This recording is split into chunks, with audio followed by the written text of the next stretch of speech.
picking another goal, working hard to achieve it. And that process there, it gives your life a feeling of meaning.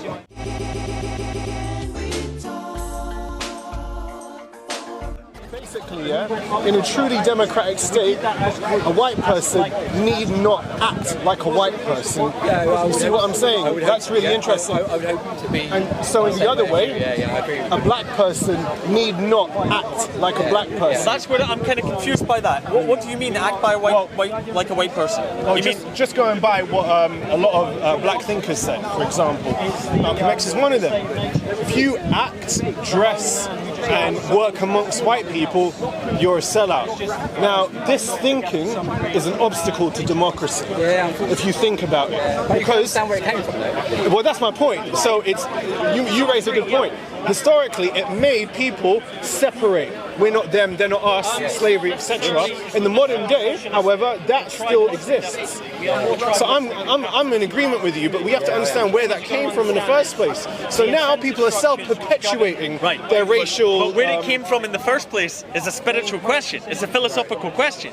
Not a legal one. It was a legal one. I mean, well, I think that's black people couldn't vote. No, sure it is. Yes. Sure, I'm trying You're to making go. a bigger point. Right. I'm trying to go to the undercut. Right. I'm trying to go to the root. If there's anything worth looking at for me, it's that. That's why I don't follow politics. Don't watch news because it's surface level stuff. I'm trying to deal with the deeper questions. I'm with you. Right. So as I was saying about, if the only thing you can control is yourself, then you must make it your top priority to question your beliefs.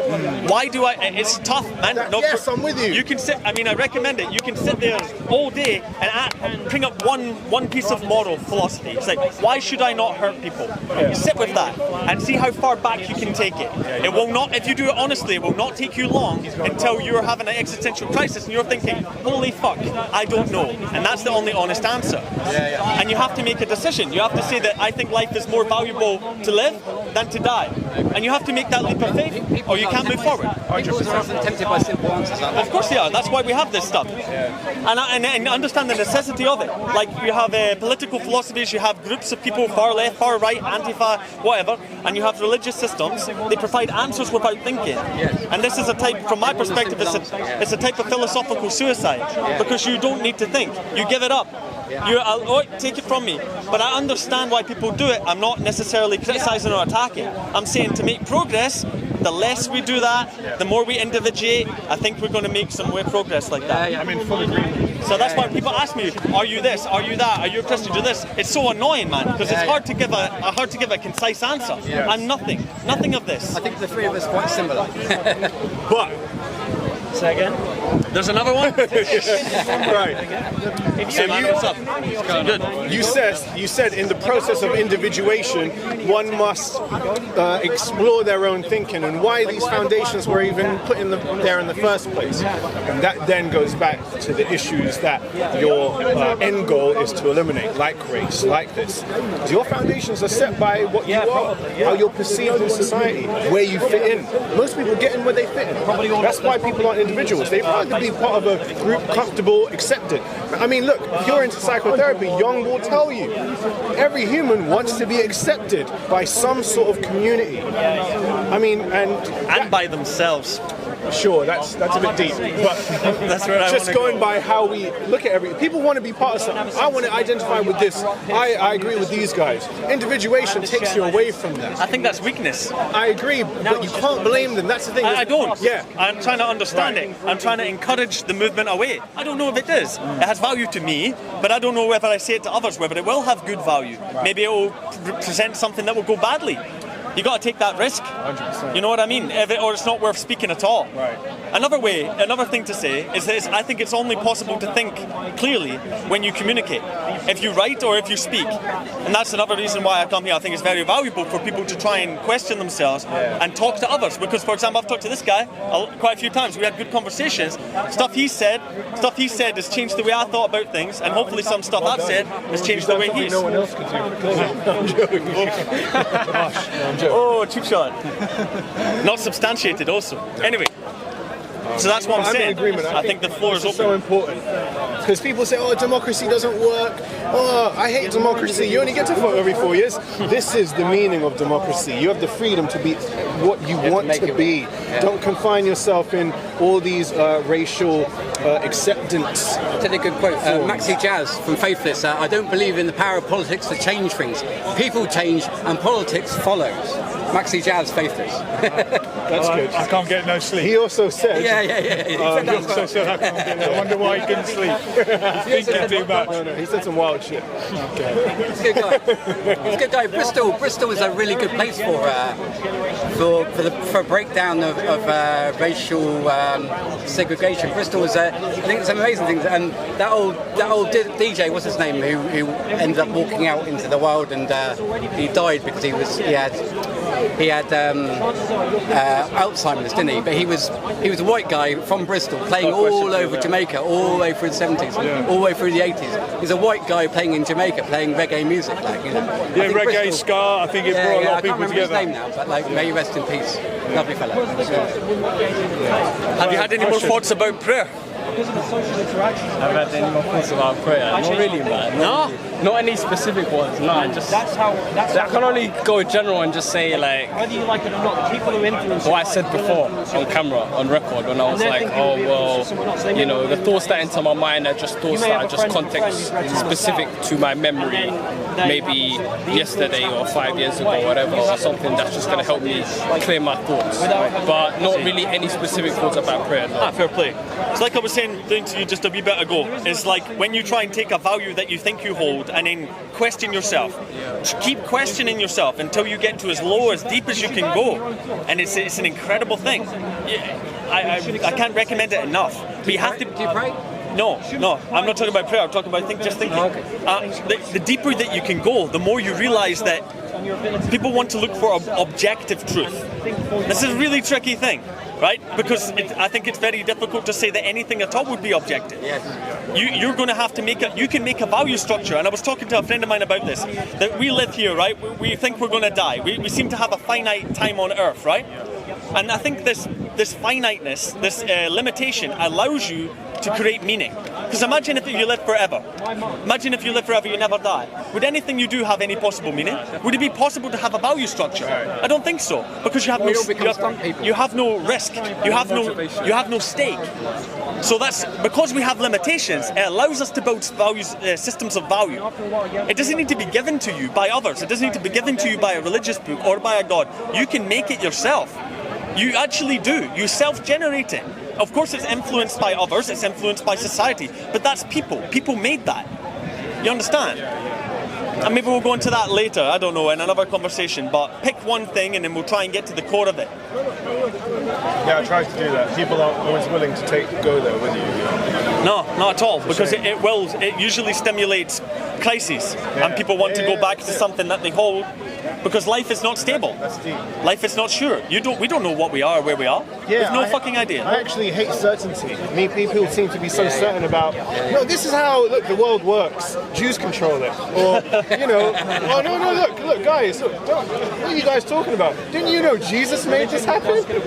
Shit like that. It's an easy answer. That certainty is the enemy of knowledge. It's quite a relief here. The enemy of wisdom. Because everywhere else is Islam's right, Christianity is right, Islam's quite boring. No, but I disagree. I think certainty is, I don't know, man. I just feel like personally, certainty is a good thing. I guess I'm only saying that because you feel comfortable. Right. You understand? That's the only reason, right? Well, comfort it can have obviously value, right? Yeah, exactly. It has value, and I don't know. It brings benefit, security. Certainty brings security. Helps you get on with the that day. brings peace of mind. And I'm someone who, I don't know. We all strive for peace. I like to feel we all strive for peace. So for me, I disagree with what you're saying. I think certainty brings security. Security brings peace. Yeah. But that's why I get it. That's why it's comfortable. You know? But is it possible? Uncertainty doesn't. Ignorance is bliss, man. Is it possible to make progress on a problem without being uncomfortable? You know what I mean? If you have a problem in your life, in the world, within philosophy, anything, I don't think you can make progress on that unless you step forward into the unknown. Okay. You step forward into where you're unsure, you're uncertain, right? For example, Muslims have got healthier breeding and society rates because they believe a certain thing, they unite, and all this great replacement. What that guy was shooting about yesterday. What guy was talking about yesterday? The guy who shot all those. Mass shooting. all those Hispanic people yesterday, and people. The guy who shot in the mosque in New Zealand as well. Like, he's saying, look, these people have got healthy societies. They're breeding because they believe in breeding. They have a certainty, and the rest of us is all running around confused. They're not breeding and have got nothing to live for or nothing certain, and so we're all going to die out and they're going to take over. That's what they believe, isn't it? Well, some people might think that individually. They have got a certainty which breeds more of them. That could be part of it. Yeah, there's definitely part of that. But one point I was trying to get to is this one: is that, for example, take the problem of evil, the philosophical problem of malevolence, like why we exist here, and we seem to have a part of us has a drive that wants to make things worse.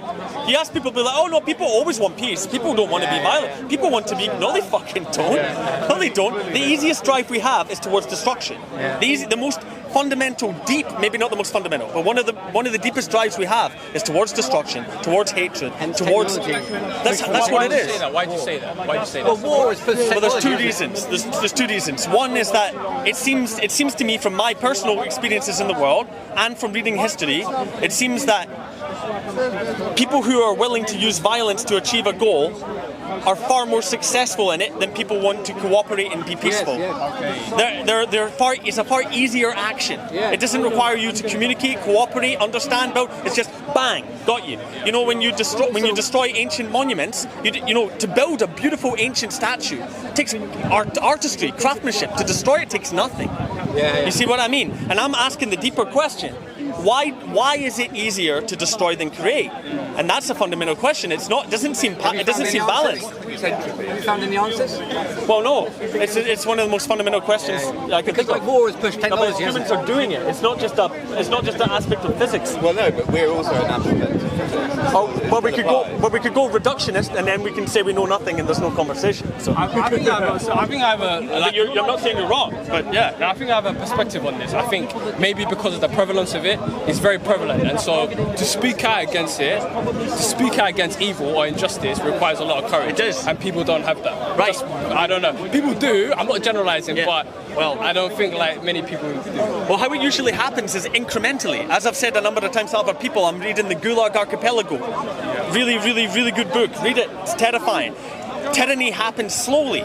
It's like, well, that guy's getting bullied because he looks differently, but I'm going to do nothing because it's not so serious and it doesn't really affect me. And it progresses until you have a hell on earth, man. Read that book and then weep, man. It's rough. You started with the kind of saying there's an appetite for destruction in humans. Yeah. But I think that within all that destruction, they're actually believing something that is about building. They happen to use destruction as a creative destruction way, but their ISIS, they believe in something. their principle is that they're doing something good, even however bad that is. That is possible to have a state of mind that makes you think that doing terrible evil is actually good. It is possible, but you also get active malevolence where people want to destroy and embrace the destruction. I'm not sure if they're thinking this is for the greater good at the time. Like you have people that torture children, for example. What good are they creating? I don't want to know their mind, but maybe the answer is within. In terms of destruction, isn't it just easier and it feels good to feel like you're succeeding in something? If I'm trying to destroy a building and I do it, at least I succeeded. You clearly produce an effect. Yeah, you've got an effect. You feel like a winner. Destroy all of that for reasons. There's a lot of people destroy that ideology. But ideology could be just yours, your personal way of looking at the world. It doesn't need to be externally imposed. People just destroy, but they don't. They destroy with an ideology, don't they? Yeah. But it could be. Negativity is an ideology. People cuss each other much more than they big each other out. I mean, Nihilists. That's it. I don't want to call everything an ideology. Then we start to forget about what ideology is. I mean, but maybe an attitude is a better. Something. Yeah, I think like just going,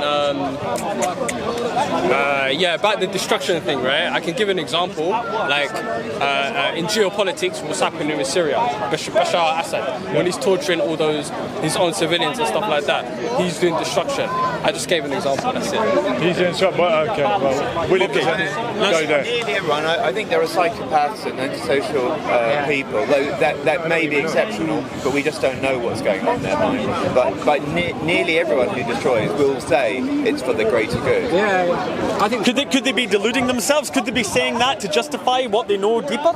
It seems to me that more likely. You've got Christians here in Speaker's Corner who will say be totally anti-abortion, and they will say that there's absolutely no reason to kill children. It's totally unacceptable under any condition at all. Right. At the same time, they agree with war. Yeah, I know.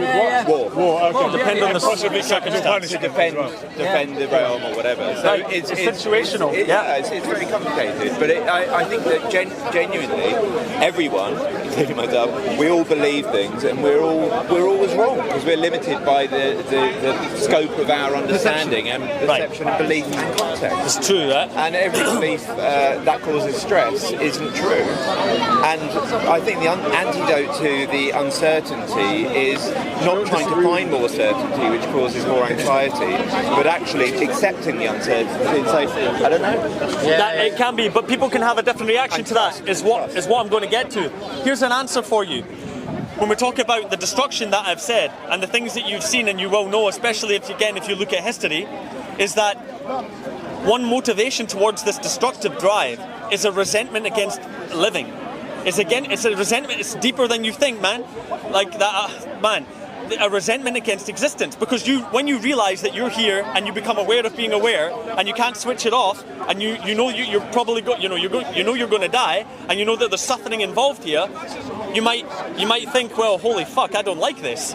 I didn't choose to come here. I don't really know where I am. I'm going to suffer. I have suffered.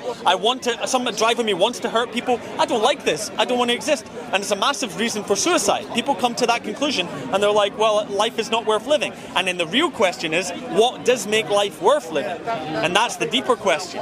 Even against the suffering, against the malevolence, against the evil that you want to do. You know what I mean? Because everybody does it. Everybody has those feelings. So you're not human, man. If you've got an easy answer to the question, what is the purpose for life, e.g. worship God, then you don't waste time, although I don't think it is a waste of time, pondering all these questions, and you just get on with it and you're probably happier. Whether that's true or not, we don't know, but it's a program for life, isn't it? It's an interesting point. It's a helpful vehicle to get through life. So another point on that is happiness the goal? Is happiness is that the ultimate of what we're capable of? Should that be our penultimate drive? Should it be, well, just be ignorant and happy? I think no, because we have the capacity to do something better than that. I'm judging it to be better. You'd have to be happy in order to do what you need to do. The people you said... People can't operate when they're not... Remember, I mean, look, you say we're all human.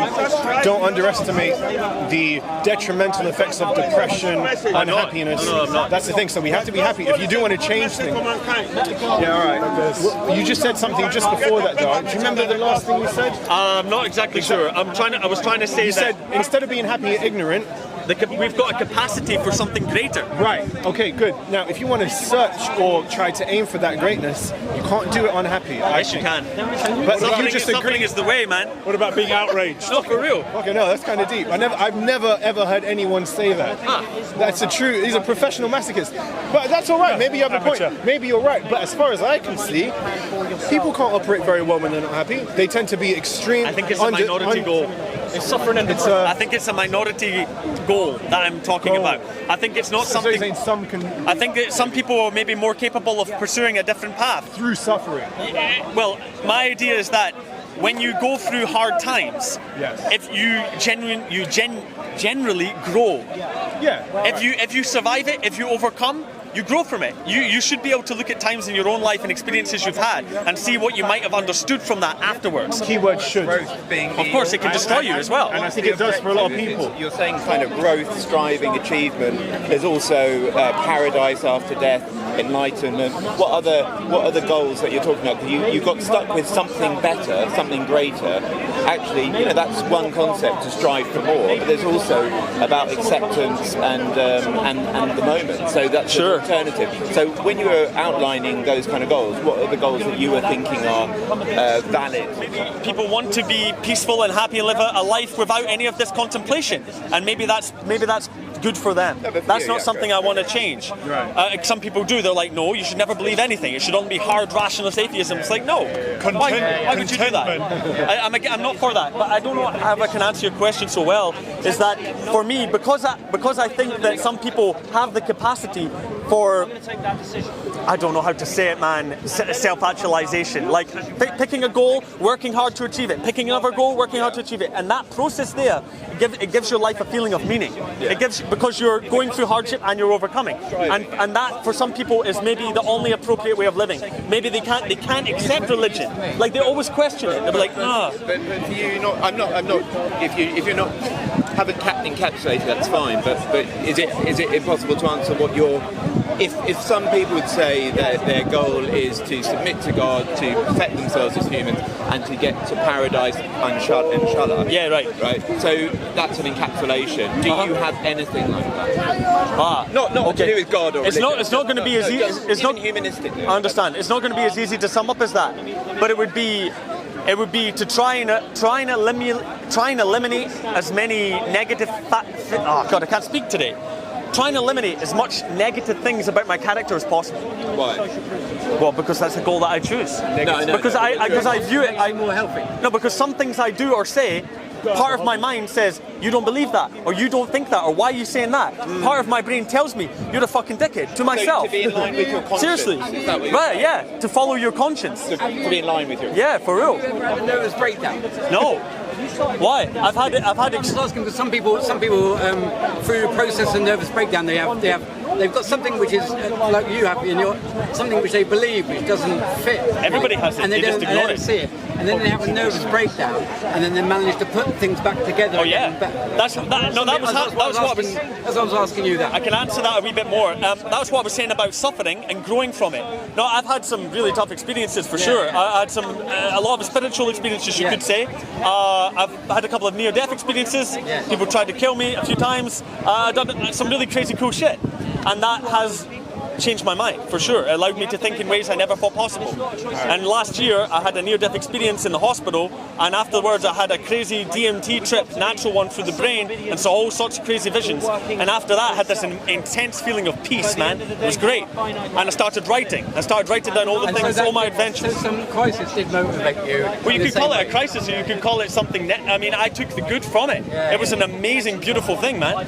Made you happy from the sounds of it. For about 2 weeks, it gave me incredible peace. After that, I started being able to think more. So the difficulty of being in that state of wanting to strive for characterological perfection that's in line with your conscience is that it can become very self-critical, self-flagellating. You're always kind of not good enough. So do you have a vehicle or a model or a method to help you with that doesn't just leave you just, hating yourself? That's interesting. The answer's not going to be so profound because I haven't found myself in a state of mind of self-hating. I've never found myself in that thing. I feel like we all have an ideal in our minds of what we could be. I think because, for example, when you do something and you feel bad about it, or if you fail an objective and you feel ashamed or bad, you're comparing yourself to an ideal. But you're creating that ideal. You're creating that model of perfection, that model of purity or beauty. Have you never had addictions or anything? Basically, you never had addictions to sugar. You never had addictions to drugs. No. Speaker's corner. No. Have you got a method in order to? Nothing that I could outline to you is clearly at this moment. No, but maybe in the future. I haven't thought about that. So that's why I come up You've been outlining a method for the last. You've been outlining a method for the last half hour. You've been outlining a method. Oh, I suppose I haven't formulated it. But it is all outlining a method. What you've been doing. All right. It definitely comes across like that. Because what you have said is a sense of inquiry onto your beliefs and the fundamental sources of those beliefs. Yeah, I see. And the conflicts that they cause in you. Yeah. Okay. Well, there we go. I mean, this is why I come here, to be asked those good questions. Because I wasn't thinking like that. I was just speaking. But that's good. I think maybe I need to think about it a bit more. But for many people, religion is that method. Really. It is. I would say that it's possible. For some people, maybe it's the right move. But maybe I think the fact that, from what I see from a lot of religion, is it tries to force people down a line. It doesn't give them so much the option of going away from it. and I don't support that. But it's kind of enlightenment versus enlightening yourself. Knowing what yourself is and being your true self in line with the conscious self is kind of enlightenment, or a type of enlightenment. Yeah. Versus a belief in the exterior of God outside of ourselves to be worshipped and followed. Yeah, an external reality. Yeah.